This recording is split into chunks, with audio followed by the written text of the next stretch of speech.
Rosalind Franklin fue una joven experta en cristalografía, quien en el King's College de Londres, desde 1951 hasta 1953, hizo estudios importantes acerca de la estructura del ADN, lo cual le costaría rivalidades profesionales con Maurice Wilkins y James Watson, sobre todo después de que la misma demostrara el error cometido por Watson y Crick al construir un primer modelo equivocado de la estructura del ADN. Sin embargo, es sabido que en 1962 el premio Nobel de Fisiología o Medicina fue para Watson, Crick y Wilkins, creyéndose desde entonces que se cometió una injusticia contra Rosalind Franklin. ¿En verdad ocurrió tal injusticia o simplemente fue un conjunto de malentendidos? ¿Hay evidencia que indique que más bien eran un equipo de trabajo? Hoy en Biotics de Fraer, tu canal de biología y ciencia de la salud, terminarás de saber la verdad acerca de Rosalind Franklin, coautora del modelo del ADN. En 1952, Rosalind Franklin junto a su colaborador Raymond Gosling, a partir de una muestra de ADN denominada forma B, obtienen lo que se considera el elemento clave para la consecución del modelo del ADN que conocemos hoy día, la llamada fotografía 51. En la misma se ve un claro patrón en X que indica inequívocamente una estructura en hélice. Sin embargo, debido a que ella estaba trabajando en otra muestra de ADN llamada forma A, archivó dicha fotografía para estudiarla luego. En un reporte escrito por Franklin en diciembre de 1952 y dirigido al Concilio de Investigación Médica, se señala que la altura de la unidad celular del ADN es de 34 Armstrong, que es una unidad de medición a nivel de microestructuras, en cuyo espacio pueden caber 10 bases nitrogenadas. No obstante, ella no llegó a determinar cómo es que la molécula mantiene tal simetría, ya que concebía que las hebras de la hélice iban en la misma dirección y las bases nitrogenadas de la misma debían combinarse de manera infinita y aleatoria. En ese mismo tiempo, a finales de 1952, se daría un anuncio que sacudiría a la comunidad científica. Linus Pauling y Robert Corey preanuncian que culminaron de fabricar un modelo de la estructura del ADN. Curiosamente, tal avance fue impulsado por el hecho de que Rosalind Franklin demostrara a Corey en una reunión en Londres sus impactantes fotografías de difracción de rayos X sobre el ADN.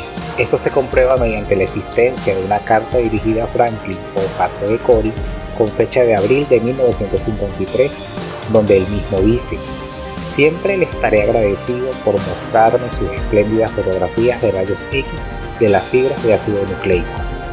No obstante, dicho modelo tenía una mal interpretación de las fotos. Si bien es cierto era una hélice, él mismo adolecía del mismo error que el primer modelo de Watson y Crick, una triple hélice con los grupos fosfatos en el centro. Para detalles de ese primer modelo fallido de Watson y Crick, se dejó la etiqueta de un video previo a este por acá arriba. A principios de 1953, Peter Pauling, hijo de Linus Pauling y amigo de Watson, le entrega a este una copia preimpresa del trabajo de Pauling y Corey. Aunque se percató que el modelo tenía el mismo error que él y Crick cometieron, también sabía que el mismo eventualmente sería corregido y sacarían así de juego las aspiraciones de Watson y Crick de alcanzar el galardón de tal logro. Watson fue al King's College para conversar con Franklin acerca del modelo de Pauling y Corey, pero dicho encuentro terminó mal, cuando Watson intentó sugerir que Franklin no sabía cómo interpretar sus propias fotografías de difracción de rayos X. Cuando Watson fue con su amigo Wilkins y le contó acerca de su preocupación y de lo ocurrido con Franklin, este le mostró a Watson la famosa fotografía 51. Se dice que la misma le llegó por vía de Gosling, puesto que Franklin ya había anunciado que al finalizar su contrato se iba del King's College para trabajar en el Birkbeck College, y preocupado por quedar huérfano de tutor para su tesis, Gosling compartió con Wilkins su trabajo con Franklin, incluida la famosa foto. El Watson de ahora no era el mismo de aquel seminario de 1951. que no entendió los anuncios de Franklin y cuyos detalles tienes en un video en una etiqueta acá arriba. Este Watson había aprendido de cristalografía al trabajar junto a Crick, y al ver la fotografía enseguida reconoció la estructura helicoidal y los espacios de 34 astros de altura. Lo que vino luego fue toda una serie de eventos a favor de Watson y Crick. En vista de la partida de Franklin, su trabajo en ADN quedaba como propiedad del King's College, y como era parte de la tesis de Gosling, ahora su nuevo supervisor, en este caso Wilkins, amigo de Watson, podía tener acceso al mismo. Por otro lado, Max Perutz, miembro del Concilio de Investigación Médica, le dio a Watson y Crick una copia del reporte aún no publicado de Franklin de diciembre de 1952. En cuanto al problema de la simetría que no resolvió Franklin, gracias a una sugerencia que le hiciera a Watson un colega químico en Cambridge, Jerry Donahue, este probó una nueva combinación de los pares de bases nitrogenadas, adenina unida siempre con timina mediante enlaces de hidrógeno, y de igual manera guanina siempre con citosina, ambas corriendo en hebras que van en dirección contraria una de la otra, en una doble hélice con los grupos fosfato por fuera, y así dio en el clavo, que lo llevó luego a decir: hemos encontrado el secreto de la vida.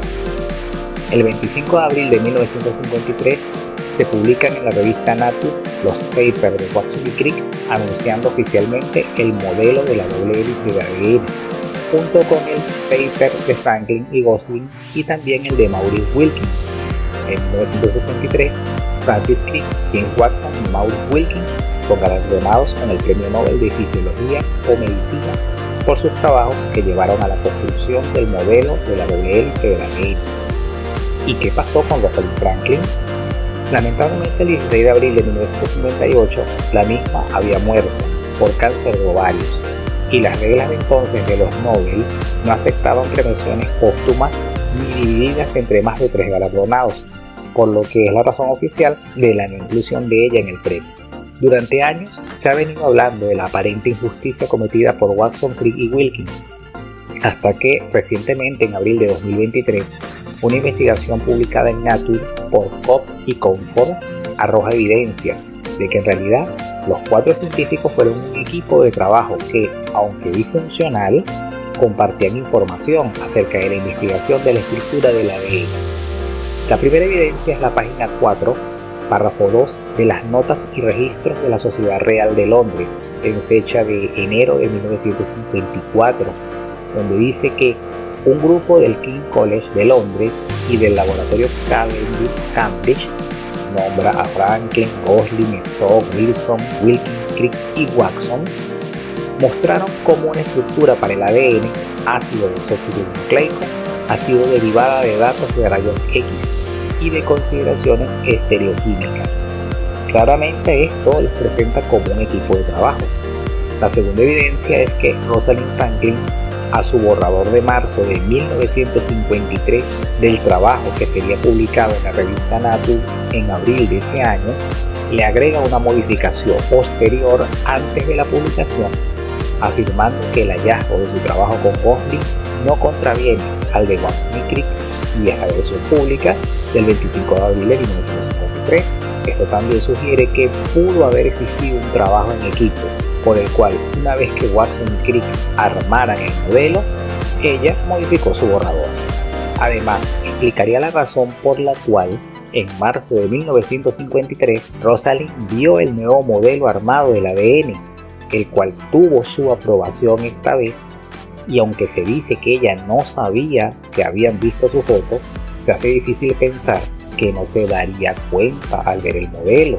Es de notar que en el artículo publicado por Watson y Crick en agosto de 1953, complementario al de abril de ese año, ambos afirman que el patrón de rayos X de la estructura B es dominado por una muy fuerte reflexión del meridiano en un espaciado de 3.4 angstrom. Wilkins et al. 1953, Franklin y Gosling 1953 A. Y ese dato solo lo da la fotografía 51, como ya se contó. Este artículo tuvo que ser del conocimiento de Franklin, por lo que ella debió saber que usaron su fotografía. La tercera evidencia, según Cobb y Comfort, es la existencia de una carta recibida por Watson con fecha de enero de 1953 y que le fuera enviada por Pauline Cowan, investigadora del King's College, invitándolo a una reunión con Franklin Gosling para conversar sobre una audiencia no cristalográfica de la que Perux ya sabía.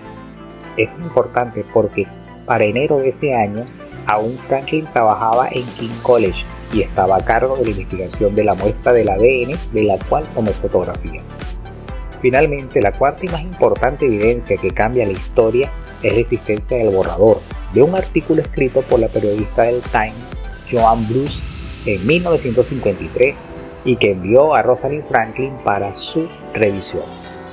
En el borrador se menciona la existencia de dos equipos trabajando en encontrar la estructura del ADN, uno en el King's College de Londres, formado por el Dr. Maurice Wilkins y la doctora Rosalind Franklin, para el estudio fotográfico de rayos X de la forma cristalina del ADN, y el otro localizado en el laboratorio Cavendish en Cambridge, formado por el Dr. Francis Crick y por el Dr. J. D. Watson, tratando de deducir la estructura molecular del ADN. También se dice en dicho borrador que ambos equipos, aunque independientes, estaban vinculados, comunicándose de cuando en cuando, confirmando el trabajo de uno y otro. Rosalind hizo correcciones al borrador, pero no modificó ni objetó lo mencionado referente a los dos equipos. Dicho artículo nunca fue publicado por recomendación de Franklin a Bruce, ya que la periodista no tenía el suficiente background en divulgación científica para publicarlo. Si bien es cierto que Watson siempre tuvo animosidad en contra de Franklin, como se manifiesta en su libro La doble hélice y en conferencias posteriores, es claro que tuvo que hacer equipo a regañadientes con ella. Hay que mencionar también que muchos años después de la muerte de Franklin fue que Wilkins supo del malentendido generado por el director del King's College, John Randall, y que llevó a esa relación conflictiva entre ambos. Posterior a su trabajo con el ADN, Franklin se centró en investigar la estructura cristalina del virus del polio, que no pudo completar por su enfermedad y posterior muerte, pero que llevó al equipo que le sucedió a lograrlo. Póstumamente ha recibido muchos reconocimientos e incluso hasta se está construyendo una sonda espacial de la ESA con su nombre, la cual hará estudios importantes cuando se le envíe a Marte. Aunque se ha hablado de la dama oscura del ADN y de víctima de la doble hélice, la realidad es que se le debe recordar como una coautora por igual en la solución de la estructura del modelo del ADN. Y con esto me despido hasta el próximo video, no sin antes recordarles dejar su like, comentar, que ayuda mucho, y suscribirse activando la campanita para que sepas cuando publico nuevo video. Acá te dejo uno que podría interesarte. Por supuesto, y ante todo, gracias por su atención.